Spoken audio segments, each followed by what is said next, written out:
ചില മനുഷ്യർ ഡ്രൈവ് ചെയ്യുമ്പോൾ നമുക്ക് അവരുടെ കൂടെ യാത്ര പോകാനായിട്ട് ഭയങ്കര കോൺഫിഡൻസ് ആയിരിക്കും. അവർ നല്ല ഡ്രൈവേഴ്സ് ആയിരിക്കും. നമുക്കാണെങ്കിൽ അവരെ ഭയങ്കര വിശ്വാസമായിരിക്കും. എന്തൊക്കെ സംഭവിച്ചാലും അവർ ഭയങ്കര കെയർഫുൾ ആയിരിക്കും റോഡിൽ, ആൻഡ് സേഫ് ആയിട്ട് നമ്മളെ ഡെസ്റ്റിനേഷനിലേക്ക് എത്തിക്കും എന്നൊരു വിശ്വാസം നമുക്ക് ഉണ്ടായിരിക്കാം. പക്ഷെ ചില മനുഷ്യർ ഡ്രൈവ് ചെയ്യുമ്പോൾ നമുക്ക് ഇരുന്ന് പോകാൻ ഭയങ്കര പേടിയായിരിക്കും. ബിക്കോസ് നമുക്ക് അവരെ തീരെ വിശ്വാസം ഉണ്ടാകത്തില്ല. ഭയങ്കര കെയർലെസ് ആയിട്ടായിരിക്കും അവർ ഡ്രൈവ് ചെയ്യുന്നത്. സോ എന്തൊക്കെ പണിയുണ്ടെങ്കിലും നമ്മൾ ചിലപ്പോൾ അതൊക്കെ മാറ്റി വെച്ചിട്ട് റോഡൊക്കെ ശ്രദ്ധിച്ചിട്ട് ഇവർക്ക് ഡയറക്ഷൻ ഒക്കെ കൊടുത്തിട്ട് ഭയങ്കര കോൺഷ്യസ് ആയിട്ട് ഇരിക്കുന്നുണ്ടായിരിക്കാം. ഇതേ സെയിം കാര്യം നമുക്ക് നമ്മുടെ ലൈഫിലേക്കൊന്ന് അപ്ലൈ ചെയ്ത് നോക്കാം.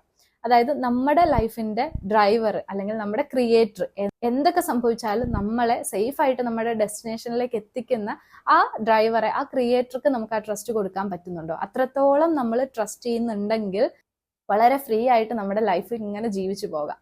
താൻ പാതി ദൈവം പാതി എന്ന് പറയുമല്ലോ. അപ്പൊ നമുക്ക് ചെയ്യാനുള്ള കാര്യങ്ങൾ നമ്മൾ ഏറ്റവും ബെസ്റ്റ് ആയിട്ട് ചെയ്യുന്നുണ്ടെങ്കിൽ ആ ബാക്കി 100% ട്രസ്റ്റ് നമുക്ക് ക്രിയേറ്റർക്ക് കൊടുക്കാൻ പറ്റുന്നുണ്ടെങ്കിൽ നമ്മൾ ഏറ്റവും ബെസ്റ്റ് ആയിട്ട് ഏറ്റവും സേഫ് ആയിട്ട് നമ്മളെ ഡെസ്റ്റിനേഷനിലേക്ക് എത്തിക്കും. സോ ആ ട്രസ്റ്റ് നമുക്ക് നമ്മുടെ ക്രിയേറ്റർക്ക് കൊടുക്കാൻ പറ്റുന്നുണ്ടോ?